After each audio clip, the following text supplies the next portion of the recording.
农历5月6号下午2点，台北市迪化街1年1度的霞海城隍诞辰祭典开始了。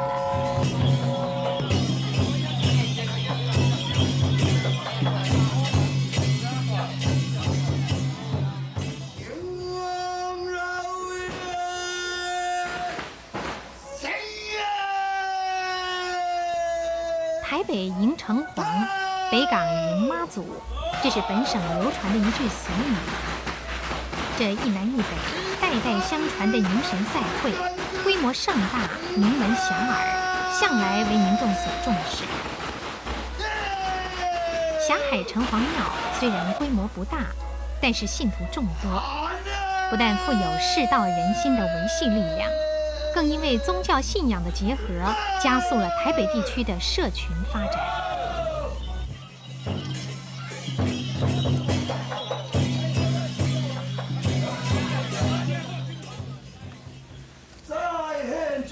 庆祝霞海城隍诞辰的活动内容包括了3个部分，分别是今天的祝寿典礼，以及5月11、122天的暗访出巡和5月13的绕境大游行。这3项庙会活动至今仍然按照传统的古礼进行，极富特色。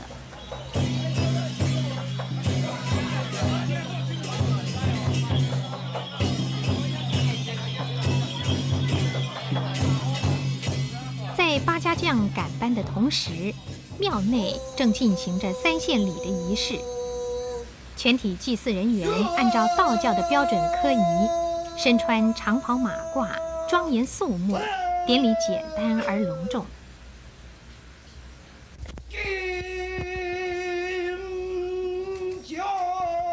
中献礼过后，紧接着恭读祝文。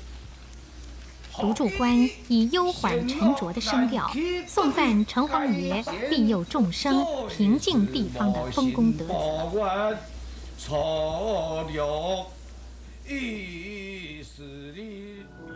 霞海城隍庙是在道光6年的时候，由地方士绅陈金荣从福建泉州同安县直接割乡分灵来台的，距离现在已经有160年的历史了。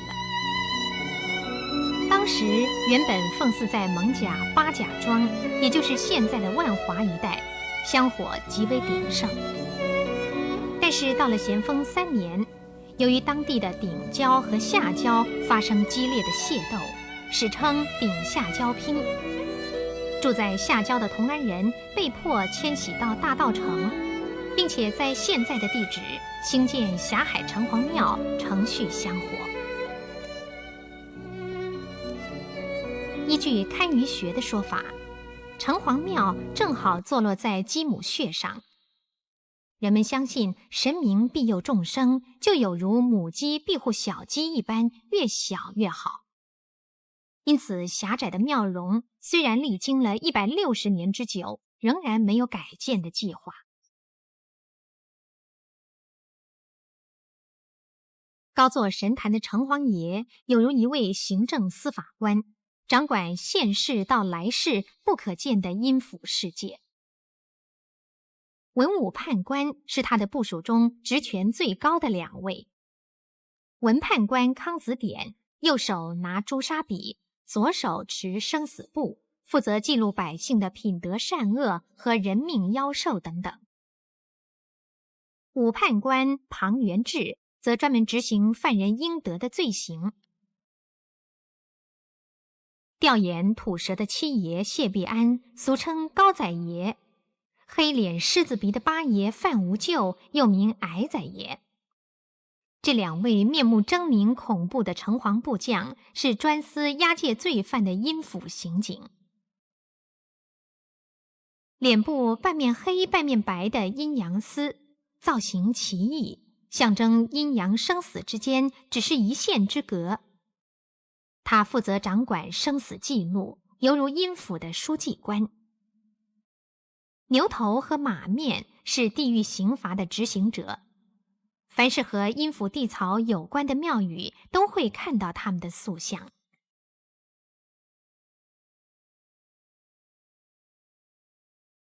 雍容华贵的城隍夫人是信徒特别为城隍爷所陪祀的神祇。这不但符合齐家治国的精神，也表现台湾民间信仰中甜蜜温馨的一面。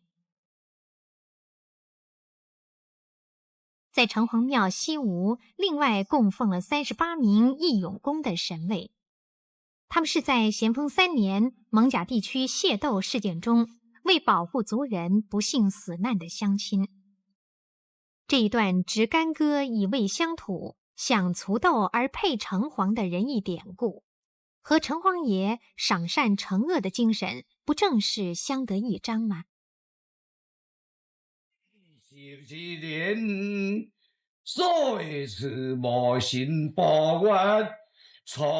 在言简意赅的祝文后，全体参礼者行3鞠躬礼，完成第1阶段的祭典。紧接下来的仪式是由今年选出的炉主和头家向城隍爷上香献礼。所谓炉主和头家，是从地方信徒中经由神明指示执角授意所选出来的代表。他们不但要负责筹划这一年度的大小祭祀庆典，同时也要协助处理庙方的一些行政工作，责任相当重大。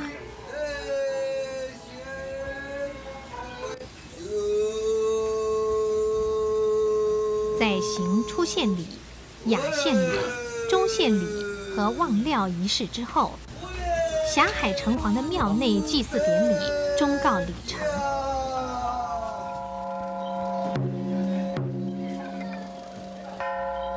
下午3点，击鼓3通，鸣金3点之后，祭祀人员在庙旁的祭坛前依序就位，开始进行安建五营的仪式。首先由八家将呈上善斋生礼，再由主祭官等人上香、献花、献3巡酒。安建五营军是霞海城隍祭典的特色之一。这是为了配合5月11、12、2天的巡查暗访，事先把城隍爷麾下的东西南北中5营兵马驻扎5方，以备军需。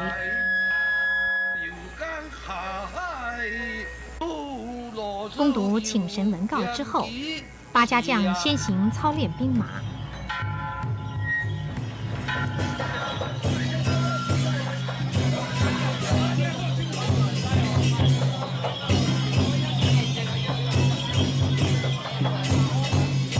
主祭官把5营旗令和粮料咸丰饼颁给阴阳司，再由阴阳司转交八家将，表示受领5营兵马的军用所需。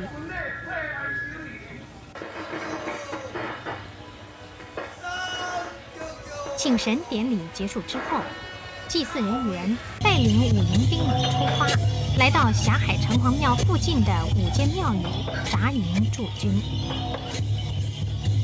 所谓5营兵，分别是由东营温元帅带领的9仪军，西营马元帅的6营军，南营康元帅的8蛮军，北营赵元帅的5敌军，以及中营李元帅的3秦军，总计为31000兵马，31万军。这些兵马象征城隍爷镇守地方、平静邪灵的主要力量。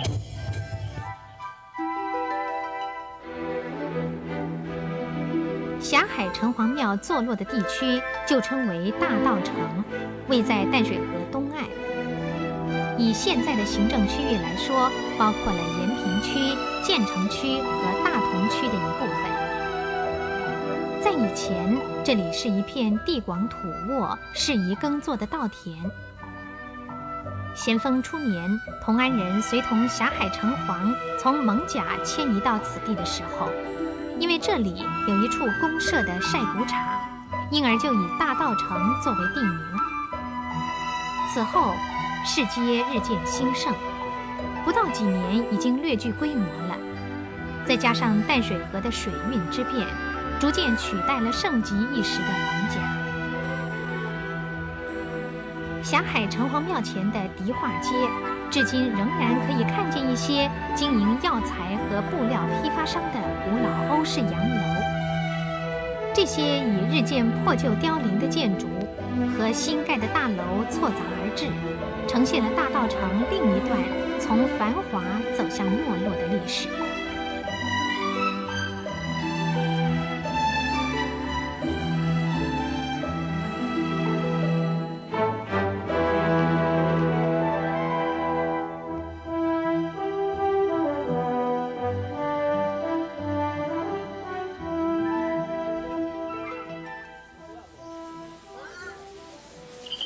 农历5月11、12两天是霞海城隍出巡暗访的日子。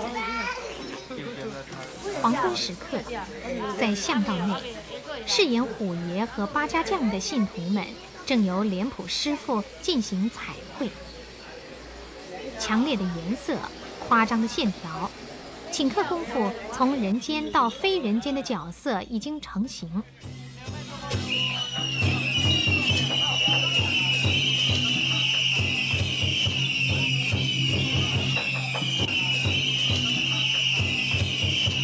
所谓暗访，是城隍爷率领部属，包括七爷、八爷、虎爷和八家将等，在夜间出巡探访民情。这项活动具有除魔去邪、平静乡里的意义。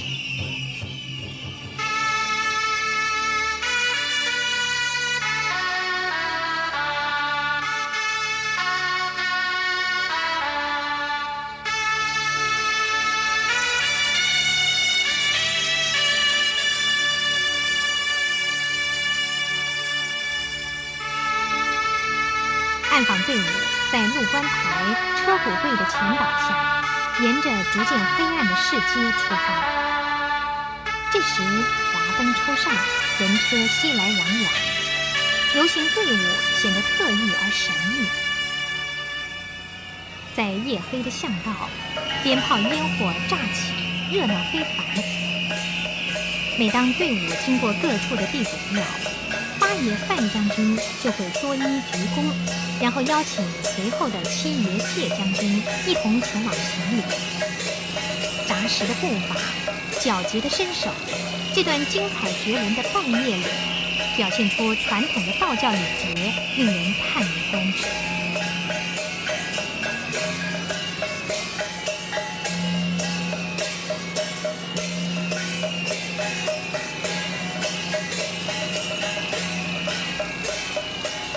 队伍所到之处，民众设立香案，顶礼膜拜，迎接各路神将和城隍老爷。城隍两字，按照字义的解释，城是城廓，隍是护城河。古时候的人民因为有坚固的城墙和护城河的保护，才能安定的生活。《礼记·礼运篇》有这么一段记载：天子大腊八，水庸居七。他的意思是说，每年的岁末，天子必须祭祀8位神明，其中第7位是水庸。水庸就是指城隍。由此可见，早在春秋战国时代之前，已经有祭祀城隍的仪式了。城隍爷原本属于土地之神，因为他的职责是掌管阴阳两界的善恶，所以也是司法之神。五代唐闵帝封城隍为王爷，到了明朝初年，更追封城隍的爵位，就其管辖的大小分别给予封号。管辖全国的称为天下都城隍，管辖全省的叫都城隍，掌管府州县的分别称为府城隍、州城隍和县城隍，而县城隍则通称为霞海城隍。从这里可以发现，城隍不只是城廓河沟之神，也早已经成为各地方的父母官了。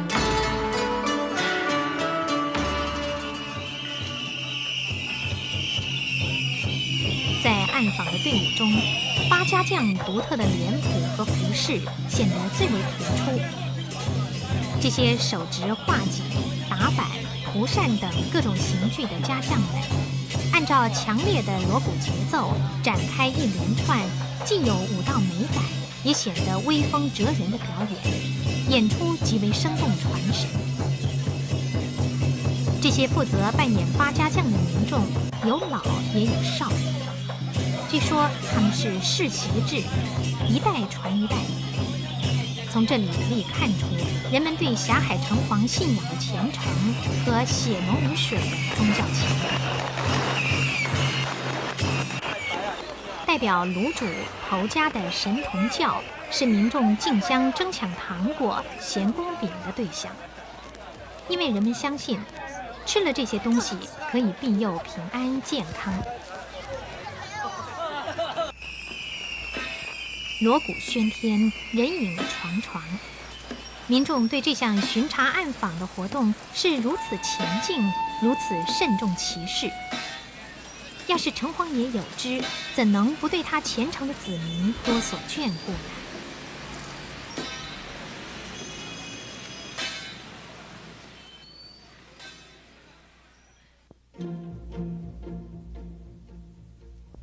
农历5月13号，霞海城隍庙按例举行1年1度的绕境大游行。上午开始，民众相继涌到，一来上香祝祷，期盼神明能够赐福；二来等待观赏热闹的迎神赛会。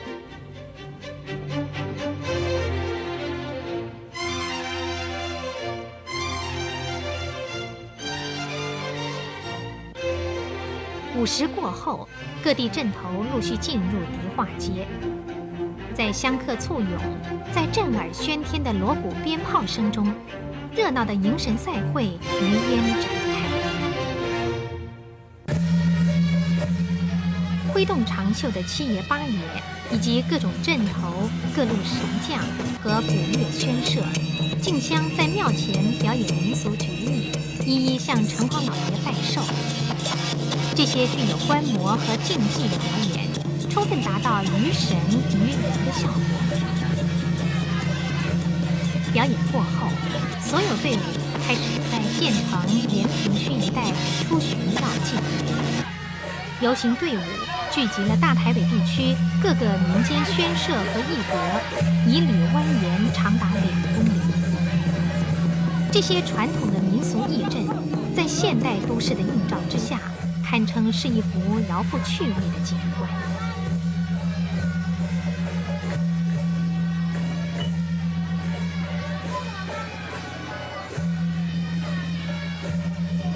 台湾有句俗语：5月13人看人。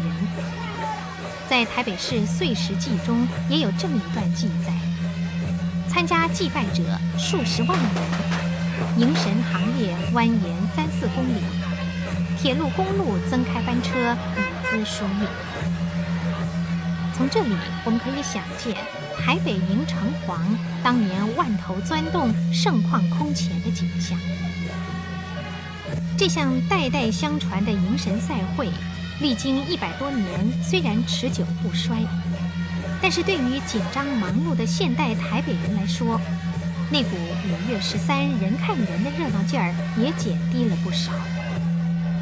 从前附近的住家，在今天大宴亲友的盛况也不复再见。民俗节庆的没落，固然显示出旧有人际关系的疏离，但是城隍老爷在宗教信仰上对世道人心的维系力量，对冤屈不平的抚慰恩泽，是有其绝对贡献的。